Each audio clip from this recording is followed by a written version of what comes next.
Good morning students. Class 7th का आज हम चैप्टर 2 स्टार्ट करेंगे, न्यूट्रिशन इन एनिमल्स। मतलब कि एनिमल्स में न्यूट्रिशन कैसे होता है उसकी प्रोसेस देखेंगे। न्यूट्रिशन मतलब हम जो भी खाते पीते हैं, हमारा डाइजेशन, फूड डाइजेस्टिव सिस्टम समझेंगे हम।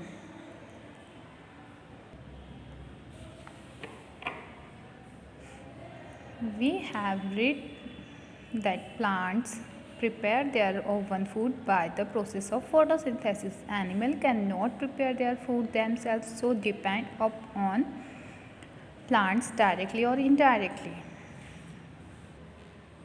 जैसा कि हमने देखा है, पहले हम पढ़ चुके हैं कि प्लांट्स अपना भोजन खुद बनाते हैं by the process of photosynthesis. मतलब कि फोटोसिंथेसिस की प्रोसेस के द्वारा प्लांट्स अपना भोजन खुद बनाते हैं, पर एनिमल्स ऐसा नहीं करते हैं। वो प्लांट्स पर डायरेक्टली और इनडायरेक्टली डिपेंड होते हैं अपने भोजन के लिए।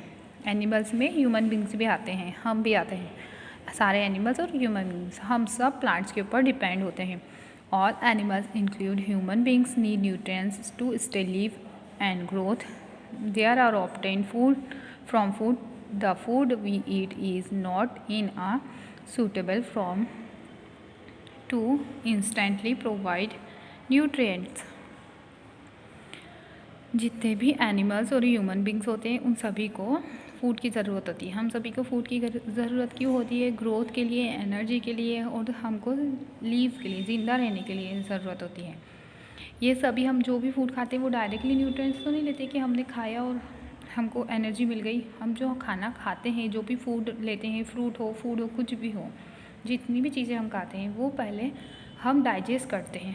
हमारी बॉडी में उसका डाइजेशन होता है, फिर जाके वो हमारे खून में मिलती है और फिर उससे हमको एनर्जी प्राप्त होती है।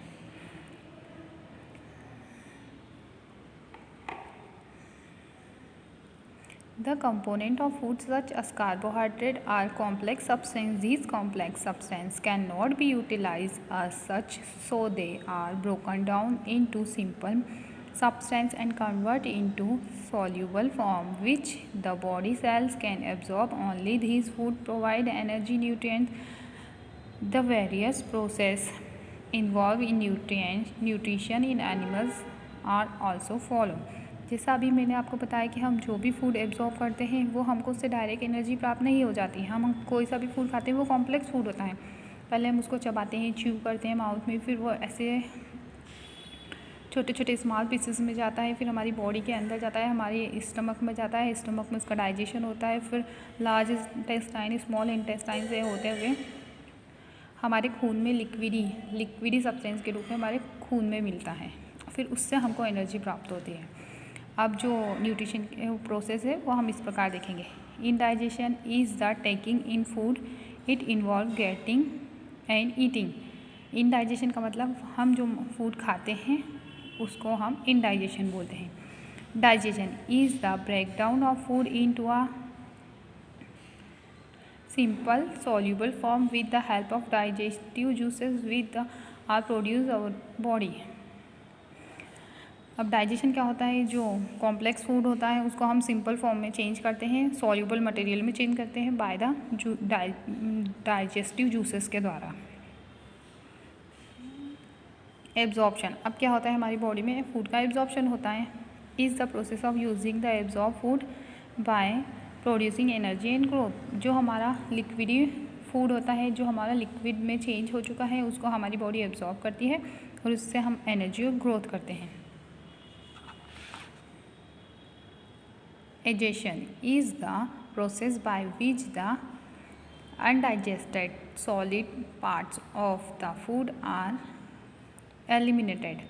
अब मतलब जो हमारा बचा हुआ वेस्ट मटेरियल होता है, हमारा तो लिक्विड सब्सटेंस में चेंज हो गया, अब उसका जो सॉलिड प्रोडक्ट होता है, वेस्ट मटेरियल होता है, वो सब हमारी बॉडी एलिमिनेट कर देती है, तो इसको हम बोलते हैं egestion.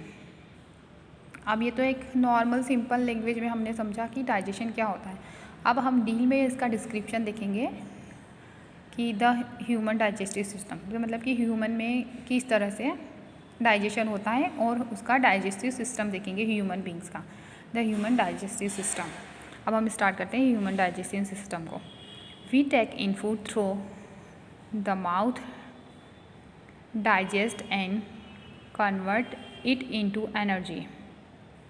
The food processed through a continuous canal called alimentary canal which begins at the buccal cavity and ends at the anus. The alimentary canal can be divided into various components. अब हम जो food खाते हैं वो हमारी body में हमारे mouth के थ्रू एंटर होता है और उसका डाइजेशन होता है। डाइजेशन होकर वो काय में कन्वर्ट हो जाता है हमारा फूड एनर्जी में। अब वो फूड की प्रोसेस कहाँ से स्टार्ट होती है? हमारी बॉडी के अंदर पूरी एक कैनाल होती है जिसको हम एलिमेंट्री कैनाल कहते हैं, जो अलग अलग पार्ट्स में डिवाइडेड होती है। अब हम वो देखते हैं parts. The buccal cavity, oesophagus, stomach, small intestine, large intestine, rectum, anus. अब मैं आपको यह ह्यूमन डाइजेस्टिव सिस्टम को एक्सप्लेन करती हूँ। ये हमारा माउथ है, यहाँ से हमारा फूड एंटर हुआ हमारी बॉडी के अंदर। ये टंग है और इधर सैलाइवरी ग्लैंड से हमारा माउथ अगर हम ओपन करते हैं तो कभी कभी हमारे माउथ में से एकदम वाटर उड़ता है, तो वो हमारी सैलाइवरी ग्लैंड्स होती है। कभी कभी हमारी टंग ऊपर हो जाती है तो वो बाहर आ जाता है एकदम से। तो हमारे माउथ में हमने फूड को इंडाइजेशन किया, मतलब हमारे फूड को माउथ के अंदर लिया, फिर वहाँ पे टंग और सलाइवा की हेल्प से ये फूड एकदम से लसीला सा बन जाता है, ताकि वो हमारी यहाँ से ये जो हमारा पाइप होता है जिसको हम बोलते हैं ईसोफेगस, फूड पाइप होता है जी हमारा, ये कहलाता है ईसोफेगस। इसके थ्रू हमारे स्टमक में एंटर करता है। ये हमारा स्टमक, ये स्टमक क्या होता है? यहाँ पे हमारा स्टमक के अंदर हमारा मेन डाइजेशन होता है।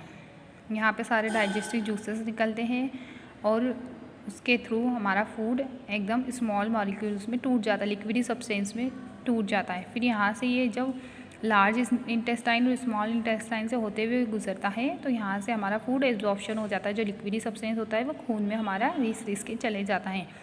तो जो स्मॉल इंटेस्टाइन है वो ये अंदर वाली है, ये ज़्यादा बड़ी होती है, कम से कम 6 से 8 मीटर लंबी होती है। और जो लार्ज इंटेस्टाइन है वो छोटी होती है, पर इसका नाम लार्ज इंटेस्टाइन है और बड़ी वाली का नाम स्मॉल इंटेस्टाइन है। यहाँ पे है हमारा रेक्टम और इधर आता है एनस।